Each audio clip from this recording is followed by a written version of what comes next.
શહેરના કુંભારવાડા સર્કલથી નારી ચોકડીના રસ્તાના ખાડાના વિરોધમાં લોકો દ્વારા ચક્કાજામનો કાર્યક્રમ। શહેરના કુંભારવાડા સર્કલથી નારી ચોકડી સુધીના રસ્તામાં મનપાએ ઠેર ઠેર ખાડા ખોદી નાખ્યા છે। નવી ડ્રેનેજ લાઇન નાખવા માટે 1 વર્ષથી રસ્તો ખોદી નાખ્યો છે, પરંતુ લાઇન નાખવામાં આવતી નથી। અહીં પોણા 4 કરોડના ખર્ચે નવો આરસીસી રોડ મંજૂર થયો છે। આ વિસ્તારમાં રહેતા લોકોએ તંત્ર સમક્ષ અનેક વખત રજૂઆતો કરી હોવા છતાં કોઈ ઉકેલ ન આવતા લોકોમાં રોષની લાગણી જન્મી હતી। દરમિયાન રોષે ભરાયેલા લોકોએ રસ્તા રોકો આંદોલન કરી ચક્કાજામ કર્યો હતો। આ ઘટનાની જાણ પોલીસ તંત્રને થતાં પોલીસ તંત્ર ઘટના સ્થળે દોડી ગયો હતો અને મામલો થાળે પાડ્યો હતો।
આજ રોજ એની પબ્લિક એટલી ત્રાહીમાં પાકી ગઈ કે 1.5 વર્ષથી એક ધારું ખોદકામ ચાલુ છે અને એકદમ ખોદકામ ચાલુ છે।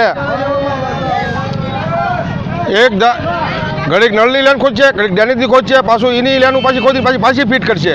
એટલે આ લોકો એક રાજકીય દાવપેચની અંદર આ પબ્લિકનો મરો છે। ત્યારે પબ્લિક એટલી ત્રાહીમાં પોકારી ગઈ છે કે લોકોના શ્વાસની તકલીફ થઈ ગઈ છે અને રોજે આ 108 નથી આવી એકથી। બીજા નંબરમાં કે હજી એમ કહે છે કે હજી કામ બાકી છે, બાકી તો 1.5 વર્ષની અંદર જે કાંઈ અધિકારી હોય એ કોઈ એમ નથી પૂછી શકતા કે આ એક જોતા અધિકારીઓ અને કોન્ટ્રાક્ટરો આની મિલીભગત છે। ખોદન નાખે એટલે આ પૈસો પબ્લિકનો જ છે, એટલે સરકારી નથી ધ્યાન રાખે। અને કુંભારવાડામાં કોઈ એવી પબ્લિક જાગૃત ન થઈ એટલે એ લોકોને ફાયદો થઈ ગયો। કુંભારવાડામાં 12 માસ અમે આ તો નાનેથી મોટા છે તારના જોયું છે ખોદકામ ચાલુ જ હોય, કોઈ ત્યાં આનો સોલ્યુશન નીકળતું નથી। એટલે આ લોકો ભ્રષ્ટાચાર કરવા હાટું કરતા હોય કે ગમે એ રીતે એ કરતા હોય, પણ કુંભારવાડાની અંદર આજ રોજ પબ્લિક એટલી ત્રાહીમામ થઈ ગઈ કે રોડ ઉપર આવી ગઈ છે. જ્યાં સુધી રોડ નહીં બનાવી ત્યાં સુધી કોઈ ઊભા નહીં થવી. આજે પબ્લિક એમ કહે છે અને આની જનતા હેરાન થઈ ગઈ. બહારના માણસો જે આવે છે હવે કુંભારવાડામાં આવવા રાજી નથી, એટલો રોડ ખરાબ છે. અને જ્યારે ભારતમાં આપણે મોદી સાહેબ એમ કહે છે કે સ્વચ્છતા અભિયાન, પણ કુંભારવાડાની અંદર તમે એક આમ બધા આંટો મારી જુઓ, ગામડા હારા છે નહીં કરતા ગામડા, કેમ કે અહીંયા કોઈ રોડ જ નથી રહેવા દીધા. છેલ્લા 1.5 વર્ષથી આ રોડનું કામ કર્યું નથી. ગટરવાળા ગળિયા ખોદ્યા કરે અને એની પાછી લીક થયા કરે, તૂટી જાય છે વારંવાર, અને વારંવાર પાણીનો બધો પ્રોબ્લેમ રહે છે. બીજો તો મોટો પ્રોબ્લેમ એ છે કે અત્યારે આ ધૂળ એટલી ઉડે છે ને કે વાત પૂછોમાં. લોકોને છે ને શરદી ઉધરાના બહુ કેસ વધી ગયા છે, દવાખાનાના ખર્ચા સાથે સાથે વધી ગયા છે. બીજા નંબરમાં મરણ થઈ ગયું હોય ને તો અત્યારે અમારે ઓલી ગાડી બોલાવવી પડે છે. પહેલાં અમે બધા ચાલીને જતા હતા, પણ હવે છે ને અત્યારે અમારે ગાડી જ બોલાવવી પડે, કારણ કે ચાલુ ઓલામાં રસ્તામાં કદાચ પડી ગયા હોય તો કેટલું ખરાબ લાગે એમ. અને જ્યાં સુધી અમે કમિશનરને 15 દી પહેલાં મળ્યા હતા તો 8 દિવસથી શરૂ કરશું, 8 દિવસે શરૂ કરશું એવું અમને આશ્વાસન આપ્યા કરે છે. પણ હવે જો જ્યાં સુધી આ રોડનું કામ નહીં શરૂ કરવામાં આવે અને તો આવેદનપત્ર આપેલા છે અને અમે ઉગ્રમાં ઉગ્ર આંદોલન અમે કરશું. અમે અહીંયા આ રોડ કેટલા ટાઈમથી આ ખોદાઈ ગયો છે, 1.5 વર્ષ થયા, અને આ રોડ કરતા નથી. અમે કલેક્ટર સાહેબને આવેદનપત્ર પણ આપ્યું છે, 1.5 મહિનો થયો, પણ આ છોકરાઓને સ્કૂલે જવું હોય તોય તે તકલીફ પડે છે ને માંદા માણસ હોય તોય તકલીફ પડે છે. તો આ રોડનું શું ક્યારે કામ ચાલુ કરશે? નકર આ રોડ અમે બંધ કરવામાં આવે છે ને બંધ કરી દેશું. અત્યારે તમે શું કર્યું? આ રોડ સારો નહીં કરે ત્યાં સુધી અમે અહીં બેઠશું. છેલ્લા 1.5 વર્ષથી આ રોડની એટલી હાલત છે, ખરાબ છે કે માણસો બહુ હેરાન થાય છે. માઢિયા રોડ આ રોડ જ હાવ નિવૃત્ત કરી નાખ્યો છે. અત્યારે માણસોએ કંટાળીને આ રસ્તો બંધ કરી દીધો છે, રસ્તો હાવ. હવે શું કરવાનું? અમને સંતોષકારક જવાબ આપો એટલે અમે ઊભા થઈ જઈએ આ રોડ ઉપરથી. જય હિન્દ. બંધ રહેવા દેશો? રોડ જ્યાં સુધી અમને સંતોષકારક જવાબ સાહેબો નહીં આપી જાય ત્યાં લગીને.